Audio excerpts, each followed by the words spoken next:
नमस्कार, मैं हूं विश्वास पारोलकर। आज हम सीखेंगे व्हाट इफ एनालिसिस के अंतर्गत डेटा टेबल का यूज करना। व्हाट इफ एनालिसिस के दो फीचर्स हम ऑलरेडी सीख चुके हैं, जिसमें से गोल सीक और सिनेरियो मैनेजर। ये अगर आप डिटेल में सीखना चाहते हैं तो इससे रिलेटेड मैं वीडियो ऑलरेडी अपलोड कर चुका हूं। वो आप मेरे उस पर्टिकुलर वीडियोस को रेफर करके अच्छा आसानी से सीख सकते हैं। आज हम सीखेंगे कि डेटा टेबल्स का यूज किस तरीके से किया जाता है और डेटा टेबल होता क्या है। तो सबसे पहले हम इस डेटा टेबल की वर्किंग को समझने के लिए हम पहले जो सीखा हुआ फंक्शन है वो यूज करेंगे। वो है हमारा पीएमटी फंक्शन। पीएमटी फंक्शन जो है वो आपको ईएमआई कैलकुलेट करने में मदद करता है। तो PMT stand for payment and that is to be calculated using PMT function, जो हम यहाँ पर आपको फिर से एक बार रिपीट करके बता रहे हैं। ठीक है, तो यहाँ देखिए, सबसे पहले आपको क्या करना है, एक टेबल रेडी करना है, एक मैट्रिक्स रेडी करना है, जिसमें आपको पीरियड यानी कितने पीरियड्स के लिए आप पूरा ईएमआई का मैट्रिक्स कैलकुलेट करवा के देखना चाहते हैं वो, और नंबर ऑफ जो अमाउंट्स हैं, जिस पर्टिकुलर अमाउंट्स के लिए आप ईएमआई देखना चाहते हैं उसको आप यहाँ पर कॉलम्स में एंटर कर लें। तो रोज में आप एंटर करेंगे आपका पीरियड, और साथ साथ में आपका जो पीरियड है, जो अमाउंट है, वो आपको एंटर करना होगा कॉलम्स में। ठीक है, उसके विशेष बात आपको जो ध्यान रखना होगी वो ये है कि आपके जो भी कॉलम्स में आप वैल्यूज यहाँ एंटर कर रहे हैं उसके अपर सेल और जो टेन्योर ऐड कर रहे हैं उसका लेफ्ट हैंड सेल वो हमेशा एम्प्टी होना जरूरी है। इसी पर्टिकुलर जगह पर हम हमारा पीएमटी फंक्शन एंटर करने वाले हैं। तो इस पर्टिकुलर सेल को आप ब्लैंक रखिएगा और उसमें हम पीएमटी फंक्शन का यूज करेंगे। साथ ही हमने उस पीएमटी फंक्शन में जो रेफर करने वाली जो भी अमाउंट है, टेन्योर है, रेट ऑफ इंटरेस्ट है, उसके लिए एक अलग से हमने वर्किंग यहाँ की हुई है, जिसमें लोन हम यूजर यहाँ एंटर करेगा, टेन्योर उस पर्टिकुलर सेल में एंटर होगी, और रेट ऑफ इंटरेस्ट जो बैंक हमसे चार्ज करने वाली है वो हम यहाँ पर एंटर करेंगे। राइट, तो आइए स्टार्ट करते हैं। हम पीएमटी फंक्शन को यहाँ पर एंटर करके पहले ईएमआई कैलकुलेट कर लेते हैं। तो ईएमआई कैलकुलेट करने के लिए आपको इस ब्लैंक सेल के अंदर कर्सर रखना है, then you have to type equal, then click, then type here PMT. PMT stands for payment and press a tab key। जैसे आपने टैब की प्रेस किया, एक ओपन ब्रैकेट लगा हुआ आ जाएगा। अब इसमें सबसे पहले आपसे ये जानकारी चाहेगा, रेट ऑफ इंटरेस्ट बताइए। तो रेट हमने कहाँ पर एंटर किया हुआ है, उस पर्टिकुलर सेल को आप यहाँ पर सिलेक्ट कर दीजिए। हम यहाँ पर हार्ड कोडेड वैल्यू भी एंटर कर सकते थे, लेकिन हम इसको सेल से भी रेफर करना चाहेंगे तो सेल में एंटर करेंगे तो वो यहाँ पर ऑटोमेटिकली पिकअप होके आ जाएगी। राइट, अब जो रेट ऑफ इंटरेस्ट हमने यहाँ पर एंटर किया है ये एनुअल बेसिस पे है, क्योंकि हम ईएमआई कैलकुलेट करने जा रहे हैं। तो ईएमआई है इक्विटेड मंथली इंस्टॉलमेंट, तो हमें सभी वैल्यूज जो इसमें एंटर होने वाली पीएमटी फंक्शन में उसको मंथ में कन्वर्ट करना होगा।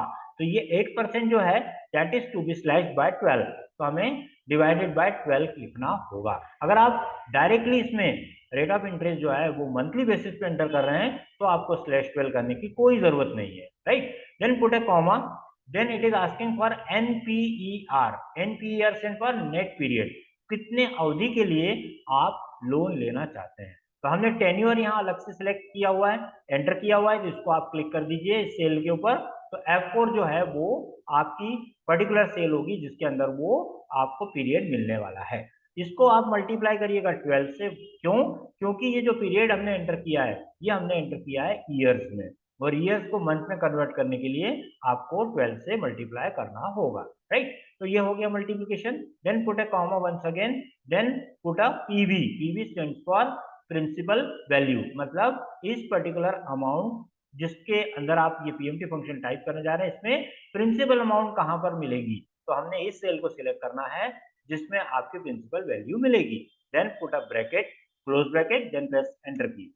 जैसे आपने एंटर की प्रेस किया, आपको एक रेड साइन के अंदर, एक रेड कलर के अंदर नेगेटिव साइन के साथ में 8698.84 लिखा हुआ आएगा।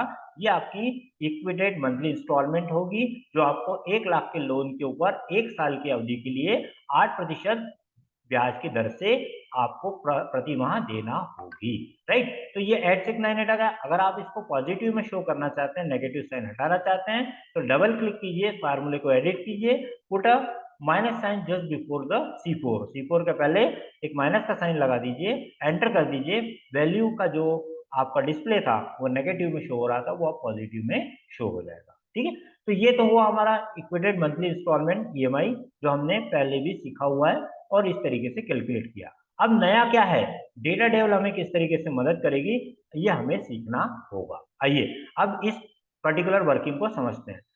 आपको डेटा टेबल के लिए कोई भी फंक्शन, कोई भी फार्मूला मैन्युअली एंटर नहीं करना है। इसे केवल आपको सिलेक्शन करके वैल्यूज को बताना है और टेबल आपकी ऑटो फिल हो जाएगी उन EMIs के साथ में जिस पर्टिकुलर के लिए आपने ये मैट्रिक्स फॉर्म में डेटा रेडी किया हुआ है। राइट, तो आइए देखते हैं हम अब हम क्या जानना चाहते हैं। पहले आपको मैं इससे क्लियर कर दूं, हमने जो अभी ये निकाला है 1,00,000 रुपए का अमाउंट के ऊपर 1 साल का 8% की ब्याज दर से जो आपकी EMI निकल के आई है वो आई है 8698.84। और अब हम जानना चाहते हैं कि अगर कोई बारोअर जो है बैंक में जाकर लोन के लिए अप्लाई करता है और कहता है कि मुझे 5 वर्ष के लिए अगर 6,00,000 रुपए का लोन चाहिए तो मेरी EMI कितनी होगी, तो हमें एक एक के लिए कैलकुलेट करने की बिल्कुल जरूरत नहीं है, क्योंकि ये फार्मूला यहाँ ऑलरेडी कैलकुलेट कर चुका है।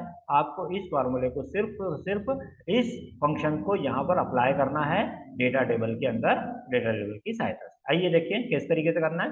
रूल नंबर 1, आपको ध्यान रखना है हमेशा कि आप जब कभी भी डेटा टेबल के लिए कैलकुलेशन के मोड में जब आप जाएं तब इसको आपको मैट्रिक्स को पूरे सिलेक्ट करना है। ध्यान रखिएगा, कुछ गलतियां इस तरीके से भी हो जाती है कि हमें लगता है कि हमें केवल डेटा यहाँ पर सिलेक्ट करना है, सिलेक्ट मतलब फिलअप करना है, हमें सिर्फ यही कैलकुलेट करना है, ऐसा नहीं है। हमें जब कभी भी सिलेक्शन करना होगा along with all the years and amount, इन सबको सिलेक्ट करना होगा। पूरा मैट्रिक्स सिलेक्ट होना चाहिए along with the data and blank cells. Right, ये अगर आपने सही कर लिया तो अब आपका काम बहुत आसान होने वाला है। राइट, तो आइए अब हम क्या देखेंगे। हमने PMT फंक्शन के साथ में सिलेक्शन किया और पूरी डेटा सेल्स को सिलेक्ट कर लिया। अब हमें जाना होगा डेटा टेब पर। Now click on what if analysis, click on data tables. Data tables पे आप क्लिक करेंगे तो एक फॉर्म आपके सामने अवेलेबल होगा और सिर्फ 2 इंफॉर्मेशन डेटा टेबल आपसे मांगता है कि आपको ये बताना होगा कि ये जो आपने अभी यहाँ पर PMT फंक्शन लिखा है इसमें जो आपने टेन्योर यूज किया, जो आपने लोन अमाउंट यूज की, वो कहाँ पर से आपने पिकअप की है। मींस यहाँ जो आपने रोज में जो डेटा एंटर किया है, जो रोज में डेटा एंटर किया है वो कहाँ से आया है, और जो कॉलम में ये डेटा एंटर किया है ये कहाँ से आया है, बस इसका रेफरेंस बताना है और कुछ भी नहीं करना है। तो रो किसके सिलेक्ट करेंगे वो देखिए। रो में हमने क्या देखा है, यहाँ पर रो में क्या एंटर्ड है, रो में एंटर्ड है 1 2 3 4 5 6 7। ठीक है, तो यहाँ पर आपको क्या करना है, केवल और केवल इस पर्टिकुलर फार्मूले के अंदर हमने कहां पर सिलेक्शन बनाया था, टेन्योर का, बस उसको बता देना है। इसका मतलब ये आपसे जानना चाह रहा है कि 1 2 3 4 5 6 7 जो है वो PMT फंक्शन में हमने कहां पर रेफर किया जा, कहां से हमने इसको लिंक किया था, तो हमने इसको यहां से लिंक किया था, इसलिए हम सिलेक्ट कर देंगे F4। बस इतना ही करना है और कुछ नहीं। दूसरा आपसे पूछेगा कॉलम, इसका मतलब है ये जो कॉलम में डेटा आपने एंटर किया है, ये कॉलम में डेटा जो 1,00,000 2,00,000 लिखा है, ये इस फार्मूले में आपने कहाँ से सिलेक्ट किया था, कहाँ से लिंक किया था, इसको आपको सिलेक्ट करना है कॉलम के अंदर। तो ये एक बार मैं रिपीट कर देता हूँ, बस यही इंपॉर्टेंट है और कुछ भी नहीं। 3 बातें आपको टोटल ध्यान रखना होगी। नंबर 1, सिलेक्शन आपका पूरा मैट्रिक्स का होना चाहिए अलॉन्ग विथ PMT फंक्शन, ये आपके फिगर्स और साथ साथ में इसका टेन्योर, ये पूरा सिलेक्ट होना चाहिए, नंबर 1। नंबर 2, रो में आपको सिलेक्ट करना है जो हॉरिजॉन्टल वे में जो डेटा एंटर्ड है। अब मान लीजिए यहाँ अभी मैंने टेन्योर एंटर किया है, हो सकता है मैं यहाँ पर रेट ऑफ इंटरेस्ट एंटर कर दूं।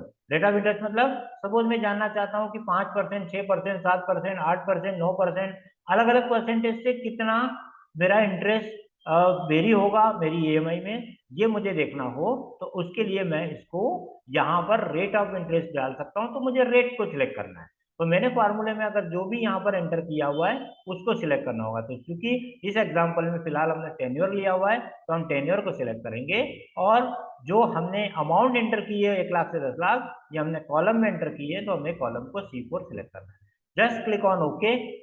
आप देखेंगे आपको एक मैजिकली एक सेल का जो पूरा डेटा, जो ब्लैंक एम्प्टी सेल्स थी वो पूरी फिलअप होके आ गई हैं ऑटोमेटिकली, आपको कुछ भी करने की जरूरत नहीं है। अब मैं इसको क्रॉस चेक करवा देता हूँ, आपको वेरीफाई करवा देता हूँ क्या ये सही निकाल रहा है या नहीं है। इसके लिए मैं एग्जाम्पल के लिए आपको अभी यहाँ बता देता हूँ। ये देखिए 1,00,000 रुपए का एक साल का जो आपने 8% से निकाला था, उसकी अमाउंट इसने निकाली थी 8698। आप इस टेबल में गौर से देखिए, एक साल यहाँ पर है और 1,00,000 रुपए ये है। देखिए सेम अमाउंट आ रही है इसमें और इसमें, कोई भी वेरिएशन नहीं है। तो इसका मतलब क्या हुआ कि ये बिल्कुल परफेक्टली काम कर रहा है। अब मैं इसको थोड़ा सा चेंज करके दिखा देता हूँ आपको। सपोज कीजिए 1,00,000 की जगह मैंने इसको बोल दिया 5,00,000 रुपए की। I want to know the EMI for the amount 5,00,000। तो मैंने 5,00,000 को एंटर कर दिया। तो आप देखिए 5,00,000 का जो है एक साल का कितना EMI होता है, वो होता है 43,494.21। आप देख सकते हैं ये सेम अमाउंट यहाँ पर भी आ रही है और यहाँ पर भी आ गई है। इसका मतलब फार्मूला परफेक्ट काम कर रहा है। साथ ही मैंने टेन्योर भी चेंज किया। सपोज मैंने यहाँ पर 5 ईयर्स कर दिया, 5 लिखकर एंटर किया, तो आप देखिए यहाँ पर अमाउंट आ रही है 10,138.20। आप देख सकते हैं कि अगर मैं 5,00,000 वाले रो में चलता हूँ यहाँ पर और 5वें साल में यहाँ पर देखता हूँ, तो आप देख सकते हैं जिसको मैं हाईलाइट कर रहा हूँ, बोल्ड कर रहा हूँ, ये अमाउंट दोनों यहाँ पर मैच हो गई है। तो ये बिल्कुल परफेक्ट काम करता है। इसका वेरिफिकेशन क्लास हमने क्रॉस चेकिंग कर लिया, सो देट हमें कॉन्फिडेंस आ जाए कि यस ये फार्मूला सही काम कर रहा है। ठीक है। अब साथ में हम अगर एक और वर्किंग इसके साथ और ऐड करना चाहें, जैसा कि आप ऑलरेडी कंडीशनल फॉर्मेटिंग सीख चुके हैं, मेरे कुछ वीडियो ऑलरेडी इससे रिलेटेड अपलोडेड है। अगर आप उससे देखकर पूरा डिटेल में कंडीशनल फॉर्मेटिंग सीखना चाहते हैं तो उससे आप जरूर रेफर कर लीजिएगा, जिसका मैं आपको यहाँ पर लिंक प्रोवाइड कर दूंगा। राइट। तो आप यहाँ पर कंडीशनल फॉर्मेटिंग इसमें किस तरीके से काम कर सकती है वो देखिए। सपोज कीजिए मैंने यहाँ पर कोई भी टेन्योर चेंज किया, कोई भी मैंने अमाउंट चेंज किया, तो मेरा यहाँ पर जो भी यहाँ पर मैचिंग हो रहा है वो फिगर इस सेल में जहां पर भी आया हो वो हाईलाइट हो जाना चाहिए। तो इसकी एक छोटी सी वर्किंग मैं आपको बता दूं। क्या करना होगा आपको, आपको इस बार कंडीशनल फॉर्मेटिंग के लिए केवल और केवल उतना ही डेटा सिलेक्ट करना है जिसके अंदर आपने EMI का कैलकुलेशन करवाया है। अब इसमें आपको ऊपर का ये सिलेक्शन करने की कोई जरूरत नहीं है। कंडीशनल फॉर्मेटिंग के लिए आपको होम पेज पर जाना होगा, कंडीशनल फॉर्मेटिंग पे क्लिक करिए, हाईलाइट सेल रूल पे जाइएगा, इक्वल टू पे क्लिक करिएगा और इक्वल टू में क्या करना है आपको, सिंपल आपको इस सेल पे क्लिक कर देना, इस पे B6 पे। क्यों? क्योंकि B6 में जो भी वैल्यू है वो यह जहां पर भी यहाँ इसको मिलेगी उसको आप हाईलाइट करना चाहते हैं। हाईलाइट का कलर आप जो भी रखना चाहें वो कर सकते हैं। आपने कहा मुझे ग्रीन कलर चाहिए तो ग्रीन कर देगा। अगर आप बोलेंगे मुझे कस्टम करके थोड़ा सा और प्रोमिनेंटली उसको शो करना है तो आप यहाँ से इसको कस्टम भी कर सकते हैं। लाइक मैंने इसको ग्रीन कलर इस तरीके से कर लिया, ओके, और ओके करा। आप देख सकते हैं कि 10,138.20 जहां पर इस मैट्रिक्स में इसको मिलेगा ये ऑटोमेटिकली इसको भी हाईलाइट करेगा।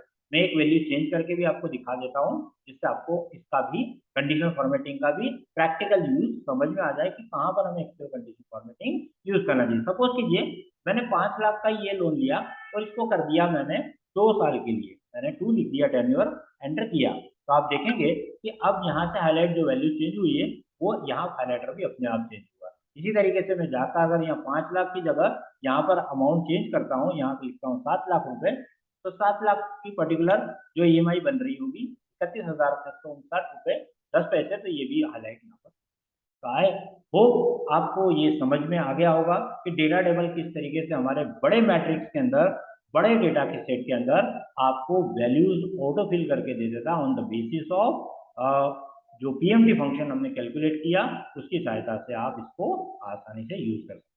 अगर आपको ये वीडियो पसंद आया हो तो आप आपके फ्रेंड्स के साथ, आपके कॉन्टेक्ट के साथ शेयर करिएगा, लाइक जरूर करिएगा, और इसी तरीके के और भी कई वीडियो ट्यूटोरियल्स जो आप अभी तक यूट्यूब पर नहीं मिल पाए हैं वो देखना चाहते हो तो मुझे कमेंट जरूर करिएगा और मैं उस पर जल्द से जल्द वीडियो लाने की कोशिश करूंगा।